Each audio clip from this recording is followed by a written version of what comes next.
Welcome to this first activity of quantitative analysis. So it simply says in this exercise, we will introduce you to the basics of quantitative analysis while exploring data related to Canada's imports, exports, and trade balances with its economic partners over the last 6 years. Additionally, we will calculate and interpret basic statistical measures to gain insights from the data.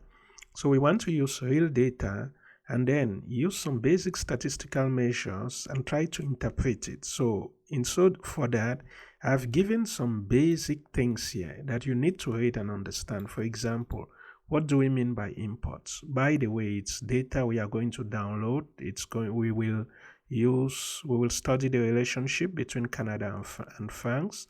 So when we talk of imports, these are goods and services that Canada buys from other countries, exports, blah, blah, blah, trade balance, blah, blah, blah, and we are just redefining what quantitative analysis is. So this data we are going to use, and what do we want to compute? We want to compute the mean, median, and standard deviation.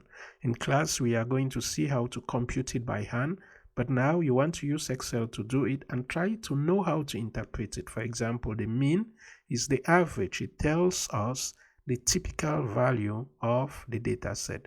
We are going to see what typical value really means. So in other words, what you expect to find. The median, it explains the standard deviation. So you have to be familiar with what it means to be able to interpret. Here we give an idea how to interpret. Mean, what does the average value tell us about Canada's trade with France? Median, how does the middle value help us understand blah, blah, blah, and so on. So these things you want to use and do this. So basically what you need to do, actually in this video, you will see me doing it. I will go to this website. This is a website I created because in the past, downloading data and cleaning the data was really a problem. So I created this website whereby it just makes it so easy to get the data. So we will go there, get the data, and then plot it, calculate the mean, median, and standard deviation for trade data, and then we will see how you can play around with whatever. Okay, what you need to do is just do what you see me doing in this video. The video is a step-by-step video showing you what I expect you to do.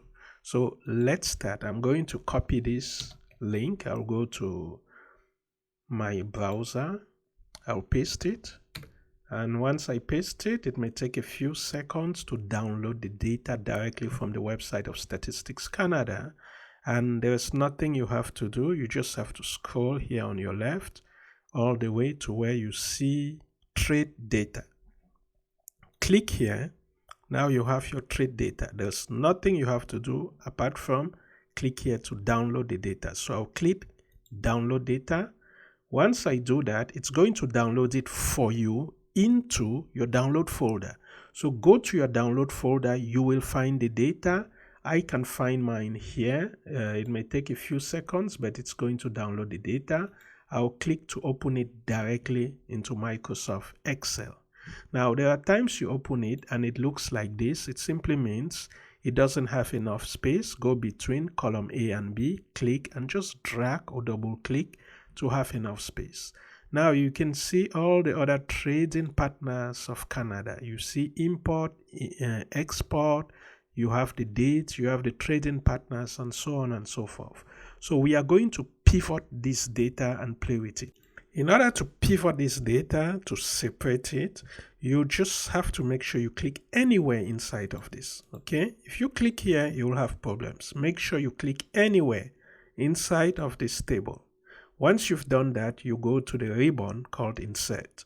I'll click on Insert. On your left, you'll find Pivot Table. You click on it. You have this dialog box that appears. Don't touch anything. Don't mess with it.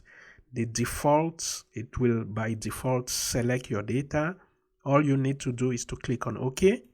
Once you've done that, you now have your pivot table fields. So So you can see this is your initial data, and here you have your pivot table. Now, what we want to do is to come here where you have values. You click on it, hold, drag, and drop here. The next thing you want to do is to go and take the trait, click here, drag, and drop where you have columns. Once you do that, you can see export, import, trade balance. We'll get rid of the total.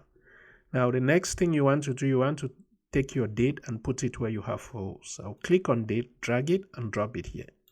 Now, when you do that, you can see it explodes it. You now have years, quarters, month.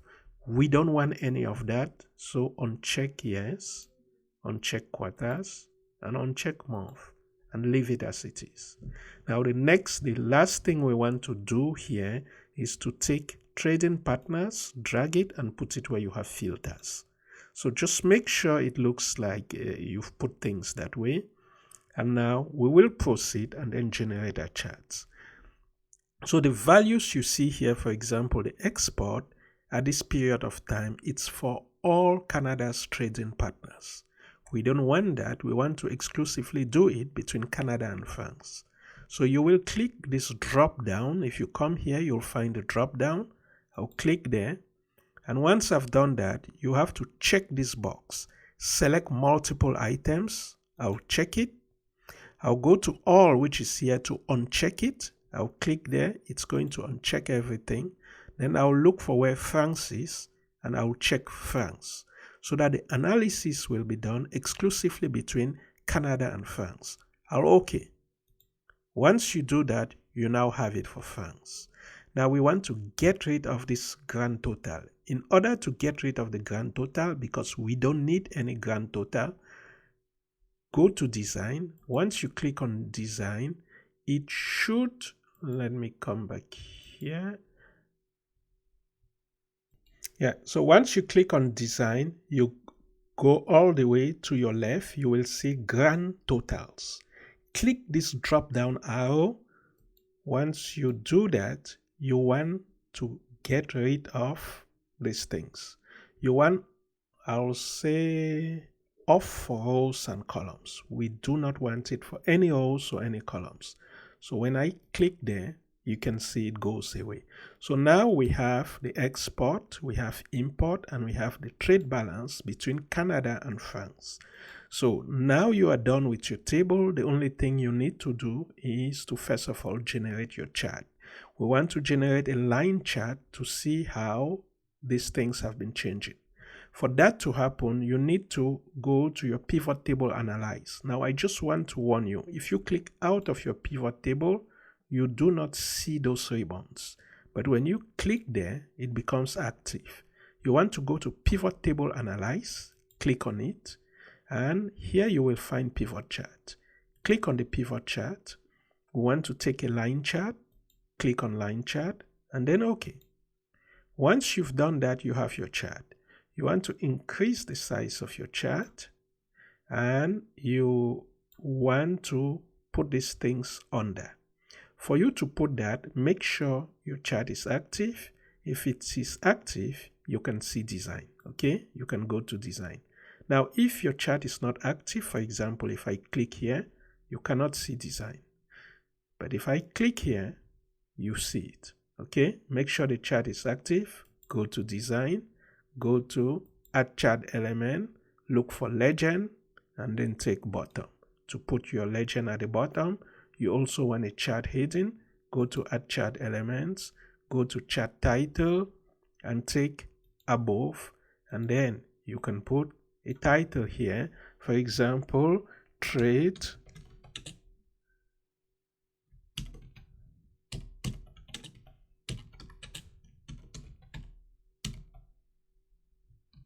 So choose whatever makes sense, okay? Maybe international trade with France, whatever, blah, blah, blah. That's it. We have our chart. Now, the next thing you want to do, now that you have it, actually we want, if you look at the instructions, it wants you to do it for the past 6 years. Where is it? It says for the last 6 years. But if you take a look at what we've done, it's from 1997. So there are two things we want to add here. We can use two, we can use one. I think we'll use just one. We are going to add a line. So click on pivot chart. Pivot chart analyze. Go to insert timeline. We'll click on that and you should check date and OK. Now you have this. Put it here and drag it all the way there. Okay, let's not make it too long. Let's just leave it here because we just want the past 6 years. Now you will see the default is months. We don't want it in months. Click the drop down and check years. We want it to be in years. If you click here on 2023, that's all what you have, but you want the past 6 years. So we'll go 1, 2, 3, 4, 5, 6. So we basically have 1, 2, 3, 4, 5, 6. Okay, I need to get it has to be here. Okay, so basically we have the past 6 years. That's it. You are done with your chart. You can see the relationship. Here you can clearly see we are importing more than we are exporting from funds. What does that mean? And this is the trade balance, which is the difference between these two. And you can see most of the time we have a negative trade balance with France, which means they are selling more goods to us than they are buying goods and services. Now we want to compute the mean, median, and standard deviation from this data set. Okay, so let's just create a short table here. I'll come here and I'll say mean. I'll go down. It's going to be the median. And here you'll have ST def for standard deviation. And here I'll put export. I'll put import. And here I'll put trade balance. Fantastic. So here we want the mean for export with France. So how do we enter the mean? We always start, every time you want to enter an equation in Excel, you start with equality sign. Now, how do we compute the mean? We can decide to add all of it and divide it by the total numbers. By the end of that, that's not helpful. Excel has an equation. So you will use the equation average. Once you put your equality sign, start with A, V, E, R. Immediately it suggests that. When it's suggested to you, what you need to do is to double click on it. Now you have to be careful. If you mess up things, hit the escape key to start all over. So I'll double click here. And now it gives me the opportunity to select it. I want the average of my export. I'm going to click here. Do not click where you see this, okay? Click on the first number and drag all the way down. So I'll do it carefully. And once I get to the last row, I will release my mouse and I'll hit enter on my keyboard. Once I do that, you can see it has computed the average. Now you can see the equation right here. It has used the function average and it's going from B5 to B75. In other words, this first thing here is B5, column B, row 5, and the last one is 75. So we are going to do exactly the same here. We'll get in here for the mean equal. We will start with median. Yeah, this is the median. MEDI.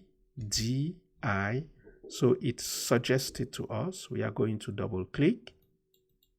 And once we do that, we need to do exactly the same. Now, if you know already that you are going from B5 to 75, if you want, you can just type it. But let's do this again. I'll click here. This is B5. I'll drag it all the way to the last row. Make sure it's the last row. Release. Hit enter. And if you click here, you'll see median B5 to B75. The last one, we want standard deviation. Always start with equal. STD, it suggests standard deviation, but we don't want standard deviation .p, because this will calculate the population standard deviation, and we don't want that. We want the sample standard deviation because the data set we have is a sample. I'll double click here. Once I do that, I can do the same dragging, or I can just type B5 to, so that's double point, to B75. And I'll hit enter. Once I do that, it will select it automatically for me. And I can do the same for imports, okay? Because we've done export, we can do the same for import or for export. We know that it's going to be the same range, however, different columns. Here we were dealing with B. It means when we come here, it's going to be C, and here it's going to be D. But Excel is so savvy that it can do it for you. So if you select this, you can just drag it here, and it's going to change this from B to C for you. So I'll just go there, click and hold, drag it here, and release. And if I click here, you'll see average. Now it has done it from C5 to C75. And I can do exactly the same thing here. Click here, drag it and drop it. And then now I have the mean export, the mean import, and the mean trade balance. And for the other ones, I can just do exactly the same. I can drag it all the way there.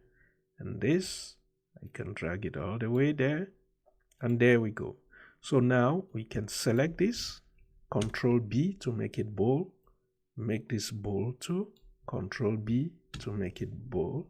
So now you have your chart showing you what's going on across time for the past 6 years, and you have that. The final stage is to get this into your Microsoft Word. Now, I generally advise students to just do a print screen. I'm going to do a print screen. Now, I don't know how your computer is set up, but mine is set up such that I can just select whatever I want to print and then take it with me. If yours is set up differently, all you need to do is to print screen, take it over and process it. So I'll take it to a Microsoft Word document. I need a new Microsoft Word document. I'll put it there. And here, I'm going to provide the explanations, because here, for example, it says explanations of what each statistical measure reveals about Canada's trade relationship. So you want to say, you've already computed this, you want to say what the mean, median, or standard deviation. What does it tell you about Canada's relationship with France for the last 6 years? And then you can provide any discussion. I don't expect you to be experts. This is your first trial, but give it your best shot. And in class, we are going to continue having fun with it. I hope you find this interesting. Take your time. You can do it. And of course, print this and bring it with you next class.